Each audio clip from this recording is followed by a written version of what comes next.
Now Johnson gave it back to Brett Lockhart. Goes rink wide for Price. Steps around his man. Price scores! Big goal, Bobby strikes again! Prowlers with a 2-0 lead in period 3. Towards the net, back to Vasiliev. In front, Frolov on his backhand, in tight. Save Nuusiainen, puck's underneath Frolov. They find it, and Nuusiainen down on the ice, able to cover up. Prowlers able to erase the nightmare start to this game. As DC centers one-timer, they score! Tyler Fox, just like that, 13 seconds later, has put the Prowlers in front. Now we have a fight. It's Wells and Simmonds-Fisher. Couple of big guys going at it. Simmonds-Fisher firing that right hand. Wells trying to fire back at him. Now Simmonds-Fisher with the left knocks Wells down to the ice. And he tried to get Federley right off the bench. He had it poked away, but he gets it back. Lockney by himself. Scores! Between his legs, Lucas Lockney! The playoff season is here, and the race for the 2025 Commissioner's Cup begins in Port Huron. Good evening, everybody. Will Wiggleman here with you at McMorran Place. Thanks so much for joining us tonight. Playoffs, the best time of year, playoff hockey. One of the greatest things ever invented. And for the first time in 7 years, the Prowlers will not be facing off against the Carolina Thunderbirds in round number 1. No, this year, it's the Danbury Hat Tricks who come to McMorran Place for a critical Game 1. Prowlers shifted over to the Empire Division this season, and they had their best season in years. And now they take on a new divisional rival, a hateful rival, which we saw throughout this season series. We'll get to much more coming up in the pregame show next. You're watching Port Huron Prowlers Hockey on the PHP Network. Back here in Danbury, 9:43 left to go in the Hungry Howie's second period. Winner take all, game number 3. And it's the Prowlers who have turned this game on its head in this second period with a 3-2 lead. LaBelle off the near side corner boards. But Johnny Ruiz, who has both goals for Danbury. Ratcliffe up top, Bedard sent it through, pinballed around off a skate, and Cooper able to push it over towards the corner. Millette tips it by Bedard. Here he comes, has Lockney with him. Millette floats it through. Lockney knocked down by McCullum. Shoots in a drive, and McCullum has that one. As Connor McCullum stared down Lucas Lockney and was able to get a piece of it with the glove to knock it down, and then he reset. Make a good stop on Alex Johnson.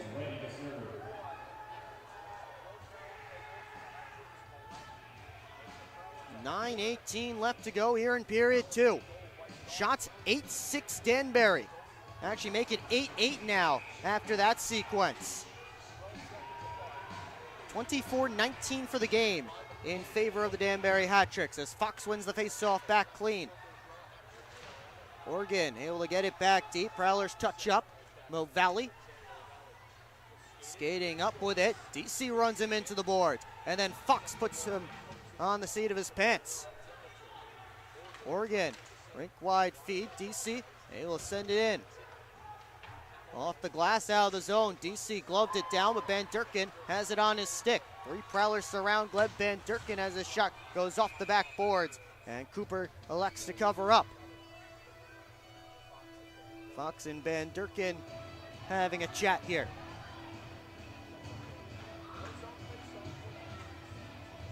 Everybody will be separated here, heading back to their respective benches ahead of a face-off deep in Prowler territory. The barking has not stopped.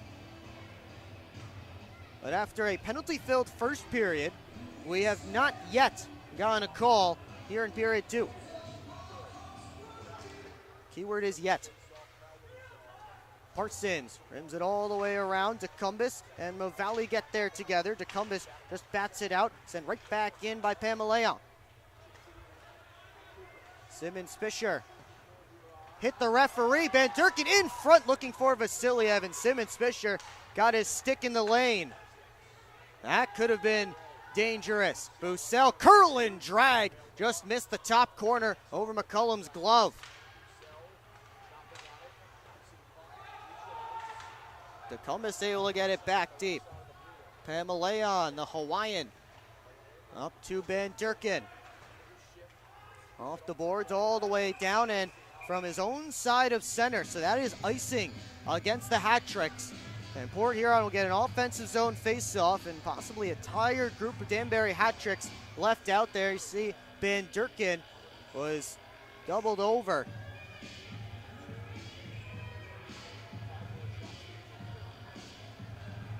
Graham and Ben Durkin here on this face-off. Moved over to the near side, Woolley. Able to send a cross-corner dump in.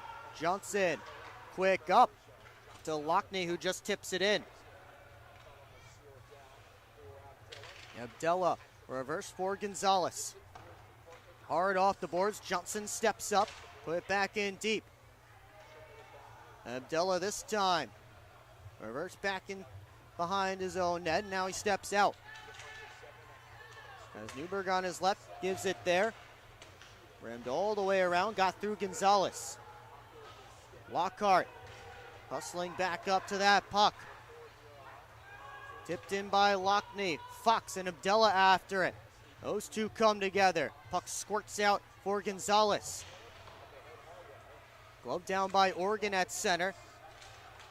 Hullaby tried to get it through for Harwell. Price on it now. Bobby Price with a head of steam. 2-on-1. Price the shot. He scores! 4 unanswered for the Prowlers, and it's Bobby Price making it 4-2.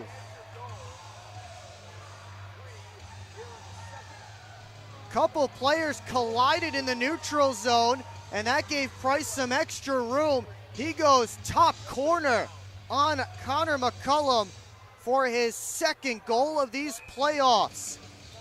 Trying guys, big in game 1, and they're showing up again here in game 3. Of course, Price, the one who started the comeback for the Prowlers in game number 1 with his shorthanded goal.